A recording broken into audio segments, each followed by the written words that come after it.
How you going, guys? Welcome to Wrestling Mate. Today we're going to review NXT TAKEOVER. That's right, TAKEOVER Toronto. All that after this, guys.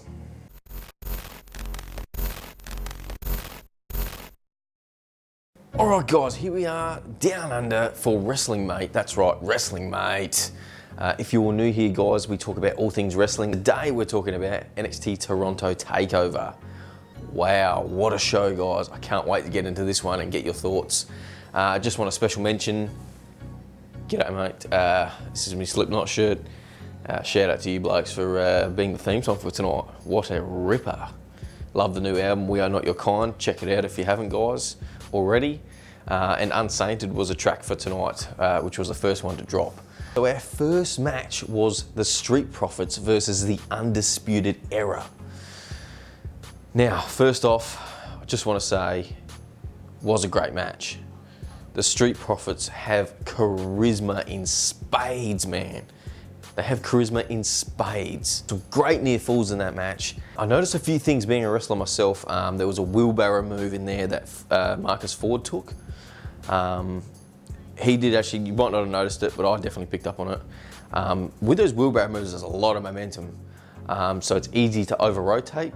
He definitely covered and checked his neck as he went over, protecting the fall, which you might not have got at home. It was that well done, but definitely that's a plus, being able to work safe like that and make it look effective because the crowd was into it. Also during that match, guys, there was a absolutely savage knee with both, who was it, O'Reilly and Dawkins running at each other, and Riley delivered this knee, and I actually, oh my God, got out of my seat almost and went, "Are you joking?" It just looked brutal. So anytime you can make me do that, that's a thumbs up, mate. Well done.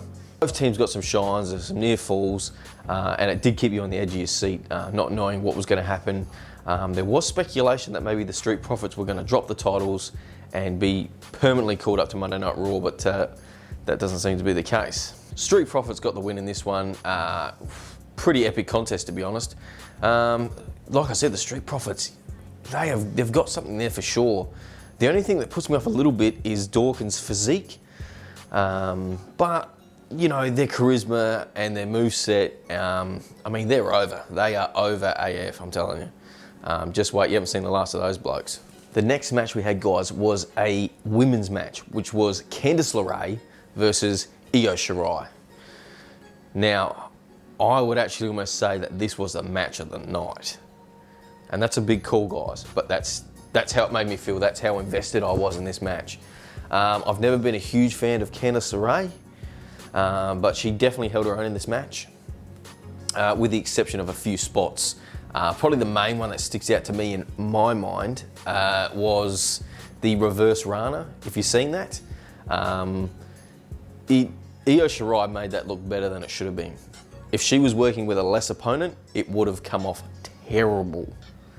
But apart from that, she did actually win me over in this match. As far as her performing and just her overall character development, definitely there's something there. They've got something there. They just need to find out exactly what they have and how to use it efficiently and effectively.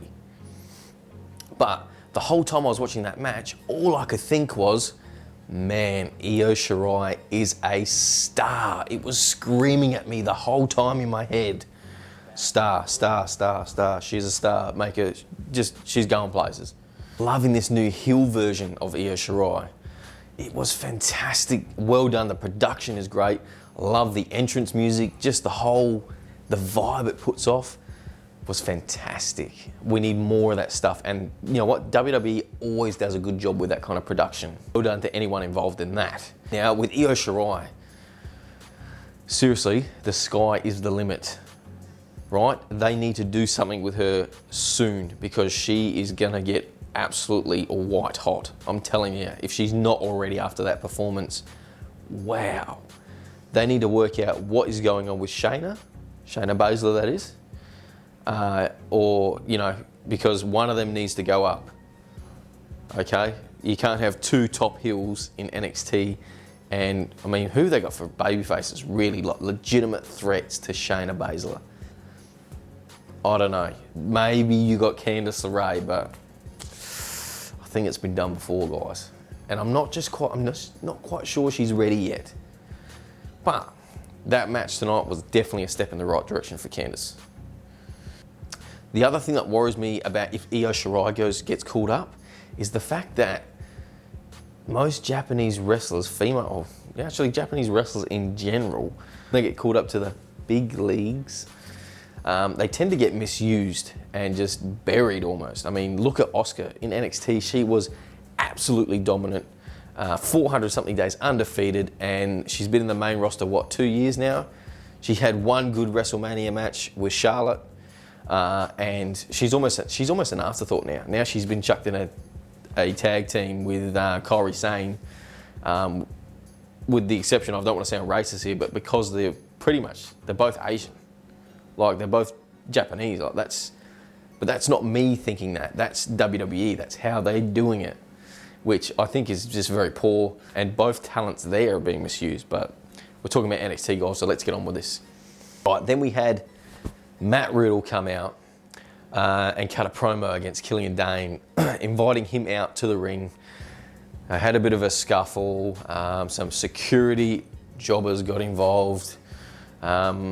And at the end, there was Killian Dane with Matt Riddle, and then also security guard jobber in the way, and they both went off the stage crashing through a table. Now, personally, myself, Matt Riddle should have been in a match. I believe he has got crazy good talent, but they misused him, and I don't like seeing Killian Dane back and how they're using him either. And that segment didn't really benefit anyone, and I hated the ending. It was too fake. It was too set up. Just the position of that one security guard being in the right spot, you know, he was basically standing there waiting in the position. Like, yeah, here we go, let's go.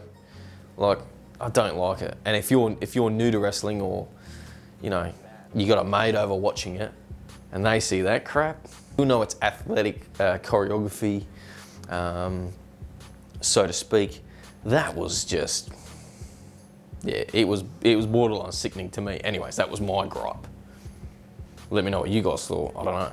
Next up, guys, we saw the triple threat match for the North American title, featuring the Velveteen Dream versus Roderick Strong from the Undisputed Era, and then UK's favourite son, Pete Dunne. Hey, that was pretty good. They were on. Huh? Poet and I didn't even know it. That's how we roll here in wrestling, mate. Very clever.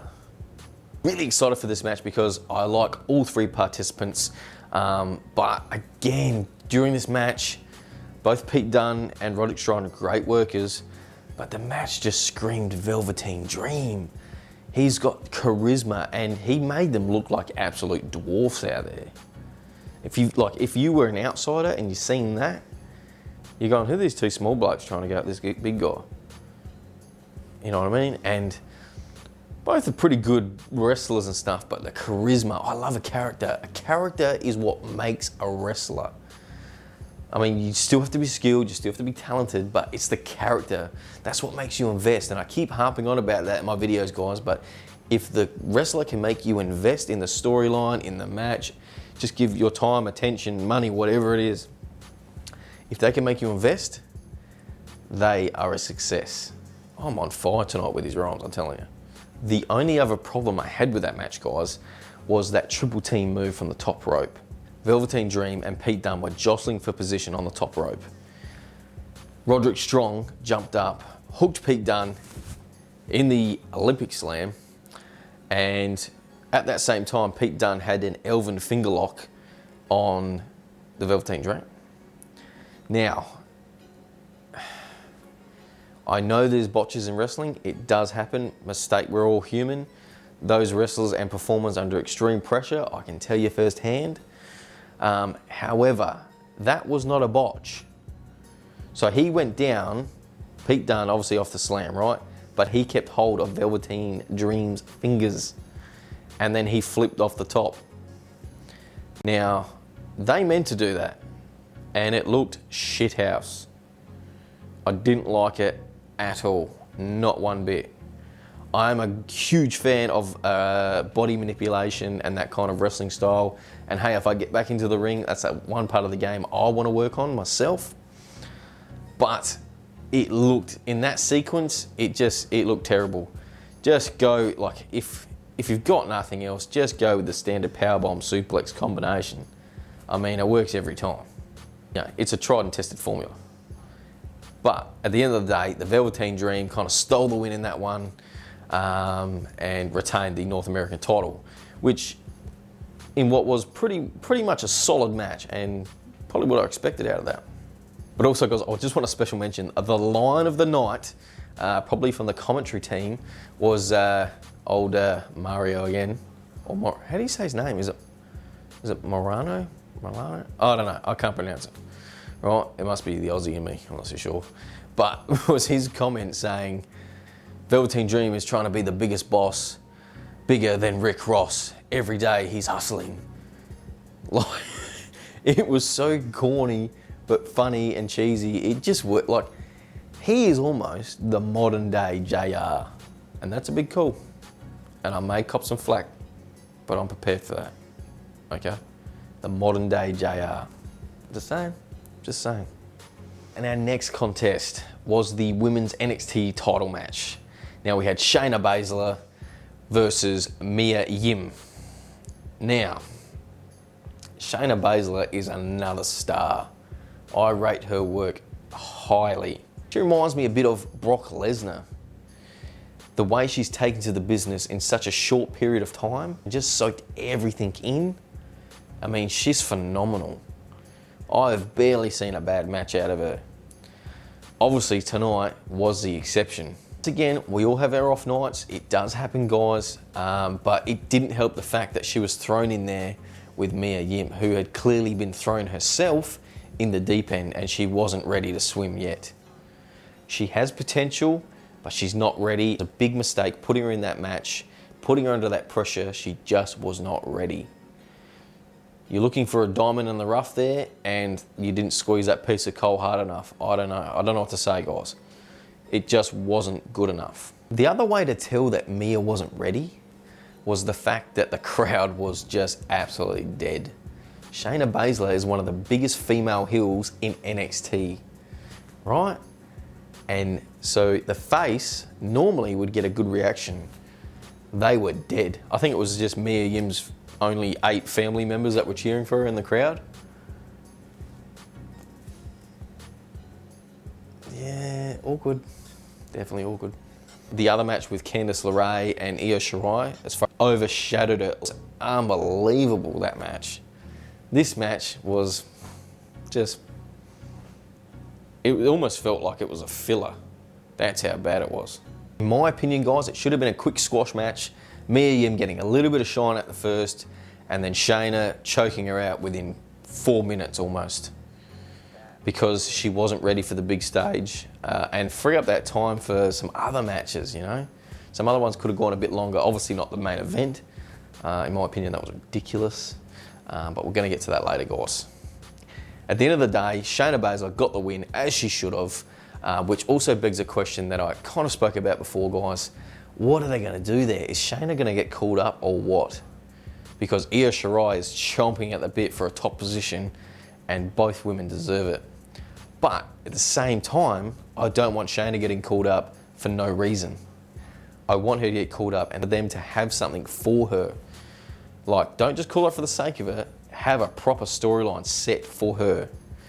Like, how cool would it be to see her and Becky Lynch going at it and she's the one that dethrones Becky Lynch? You know, imagine the heat. She's already a heel. Could you imagine? It'd be awesome. That is money, right? That is definitely money. That's a money match right there. Right, then we moved on to the main event, guys. Now this was a 2 out of 3 falls match. Basically, it was 2 out of 3 falls with different stipulations for each match, depending on if they went to the 3rd fall, which they always do. I mean, please, what kind of booking is it if it doesn't? Although it would be surprising.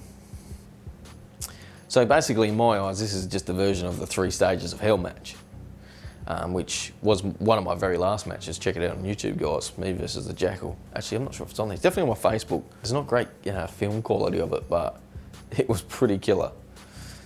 But that's enough pumping my own chest up. The first fall being a singles fall, and believe it or not, it's almost like they watched my match.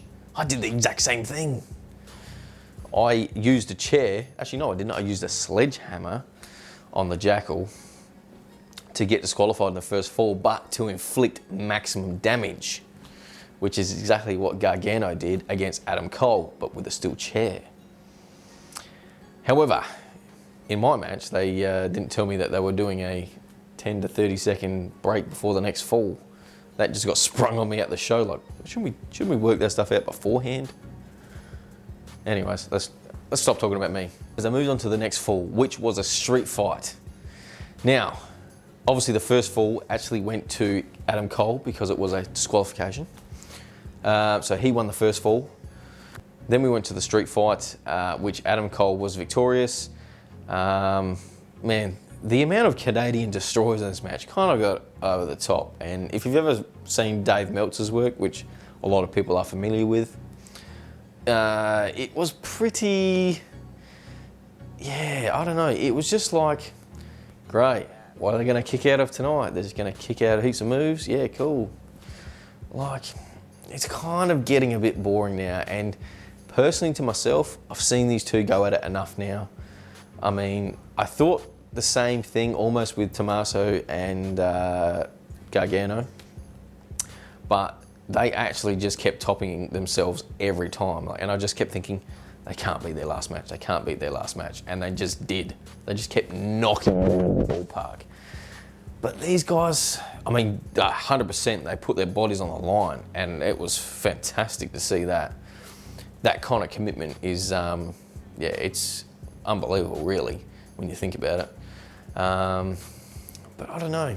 I didn't connect with these guys tonight. Hey, maybe you guys did. Let me know. Let me know, guys. I really want to hear this. At the end of the day, the next fall was a steel cage match with weapons all around it, which I thought was pretty cool. Something a bit different. A lot better than the Extreme Elimination Chamber at the December to Dismember pay-per-view for ECW in, I believe, 2006. Bit of trivia for you guys. It was a lot better setup. Obviously, the ending, both men crashed probably 20 feet from the air, which was a table on top of a steel cage, through another 2 tables, with the champion rolling over, having the wherewithal to cover and get the win. So Adam Cole retained in what was a pretty good match, guys.